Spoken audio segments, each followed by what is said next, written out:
En la droguería. Autor Leopoldo Alas.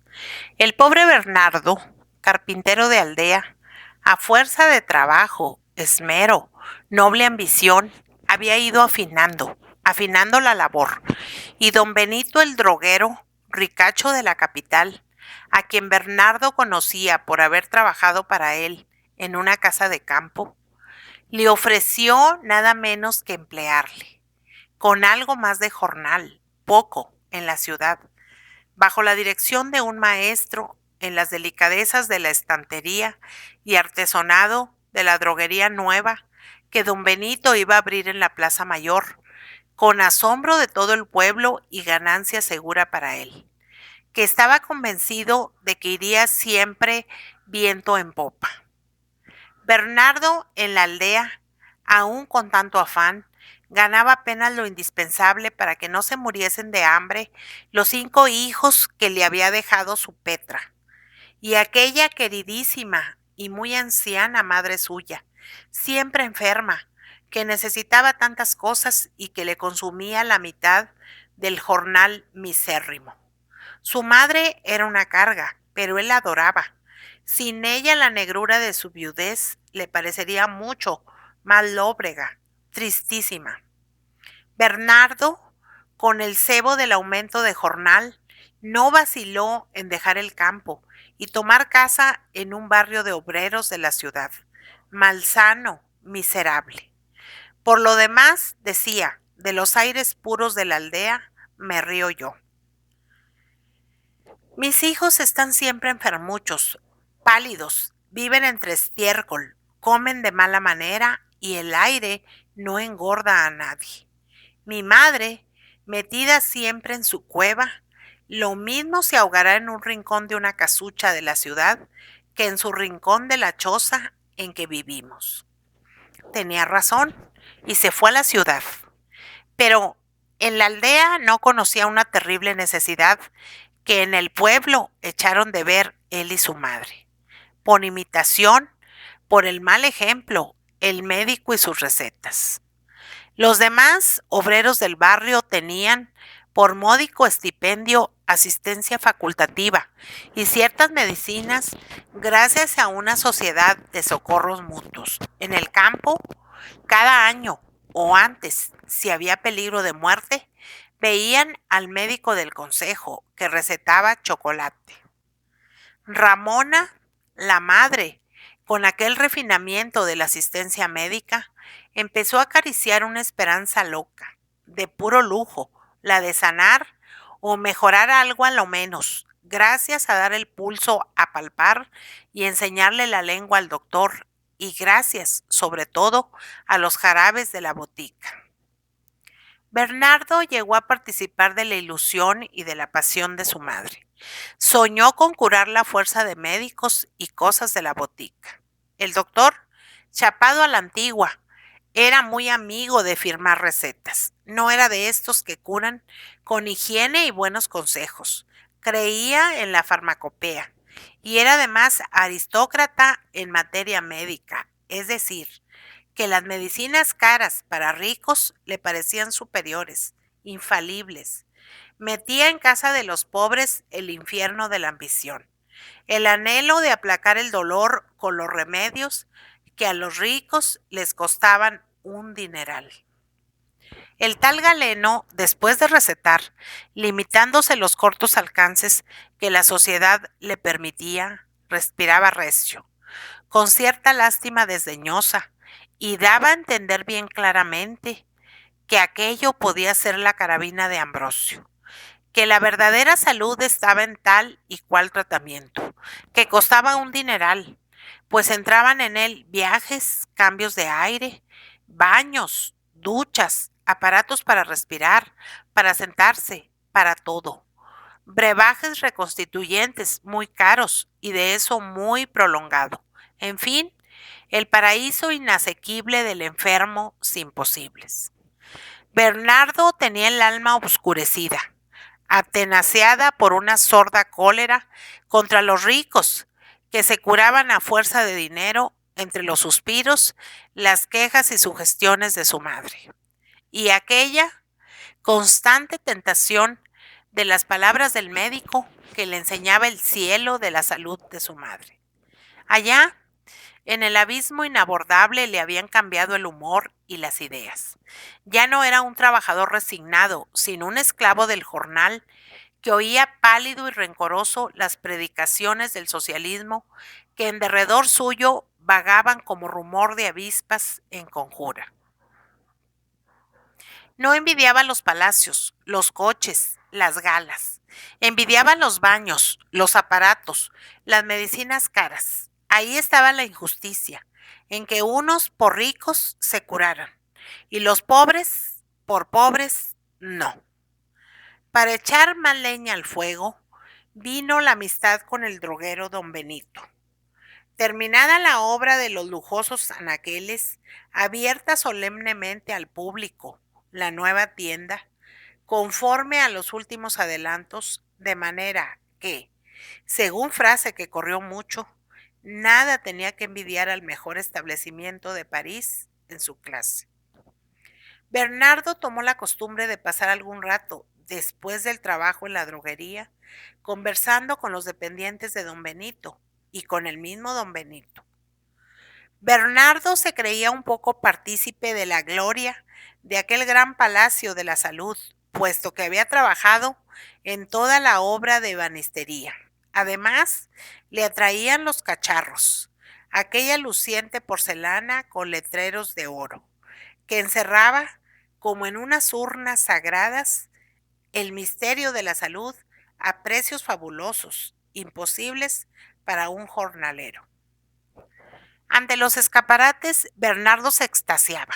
Admiraba primero una especie de Apolo, de barro barnizado, que sonreía frente a la plaza, tras los cristales, rodeado de vendas, como una momia egipcia, con un brazo en cabestrillo y una pierna rota, sujeta por artísticos rodrigones ortopédicos. Admiraba las grandes esponjas que curaban con chorros de agua, los aparatos de goma para 100 usos, para 1000 comodidades de los enfermos, los frascos transparentes, llenos de píldoras que costaban caras, como perlas, las botellas elegantes, aristocráticas, bien lacradas y envueltas en vistosos papeles, como damas abrigadas con ricos chales, botellas de vinos de los dioses, todos dulzura y fuerza. La salud, la vida en 4 gotas. Todo lo admiraba, porque en todo creía, porque el médico de su madre le había hecho supersticioso de la religión de los específicos, de las curas infalibles, pero lentas, carísimas.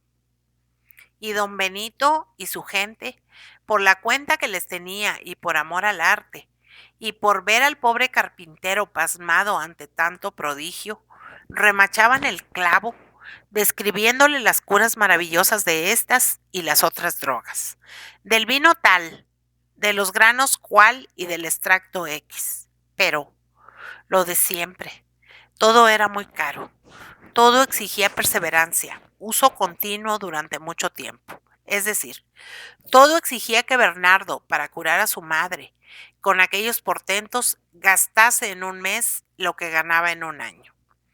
Y el infeliz se contentaba con mirar, palpar a veces, tomar en peso paquetes, frascos, botellas, etc., y suspirar y resignarse. Su pobre madre no se curaría, porque él podría comprarle con gran sacrificio la medicina cara una vez, 2 veces, pero luego, ¿qué? El mal vendría más fiero, y el dinero se habría acabado, y hasta el crédito. Imposible, imposible. La prueba de todo aquello era para ricos. Muy caro estaba en lo rico que se había hecho don Benito. Tenía ya millones, era un trato. Él daba la salud y a él le pesaban en oro, los que podían. Una tarde vio Bernardo entrar en la droguería a un anciano que parecía un difunto de muy mal humor, con un ceño que era mueca de condenado, encorvado, como si estuviese herido por una maldición del cielo, con la respiración anhelante, irregular, los pómulos salientes, los ojos brillantes y angustiosos de modo siniestro. Vestía traje de muy buen corte, de riquísimo paño, pero muy descuidadamente. Entró sin saludar. Se sentó en un sillón que solía ocupar don Benito, y al momento le rodearon con grandes muestras de respeto todos los dependientes. A poco se presentó el amo, gorra en mano y haciendo reverencias. Oh, don Romualdo, cuánta honra después de siglos. Perdona, Benito, pero si vengo por aquí de tarde en tarde es porque, ya sabes, que todo esto me revienta. Si tuvieras tienda de juguetes, no faltaría una tarde. De las pocas que el condenado mal me deja salir de casa.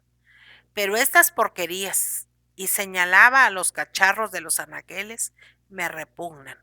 ¡Qué farsa! Los médicos, mal rayo. Cada receta un pecado mortal.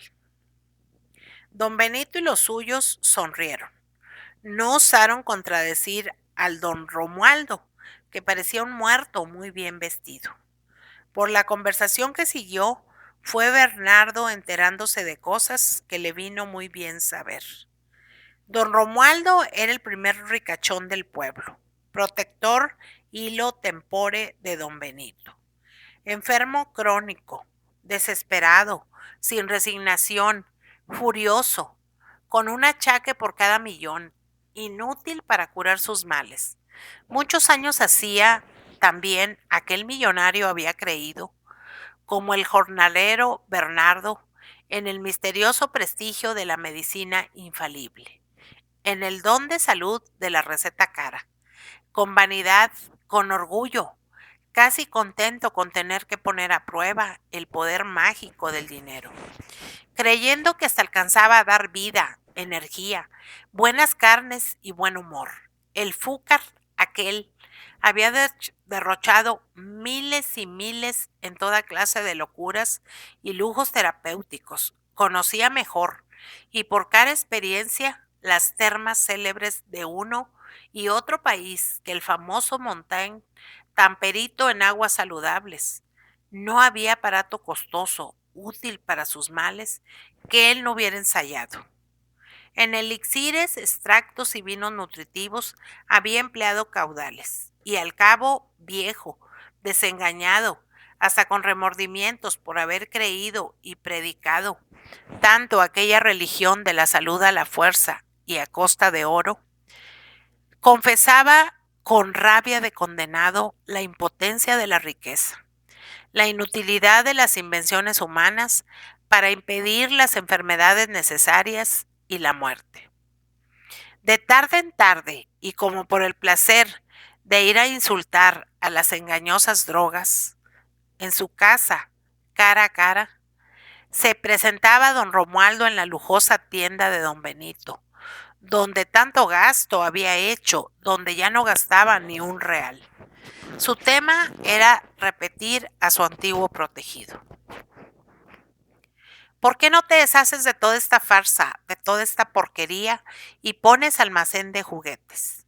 No es menos serio y es más sincero. Así no se engaña a nadie. Venderías los cañones, los sables, de mentirijillas por lo que son. No dirías, eso es de verdad, sino es broma. Notó Bernardo que allí nadie se atrevía a contradecir aquel dogma de la inutilidad de drogas y recetas caras o baratas. Todos decían amén a los desprecios del ricacho. Nadie le proponía tal o cual específico para ninguno de los infinitos dolores de que se quejaba. En cambio, se tomaban muy en serio las últimas esperanzas de curación que don Romualdo ponía en un apóstol que acababa de llegar al pueblo y curaba con agua de la fuente y falsos latines. Y, segundo, en un viaje a Lourdes.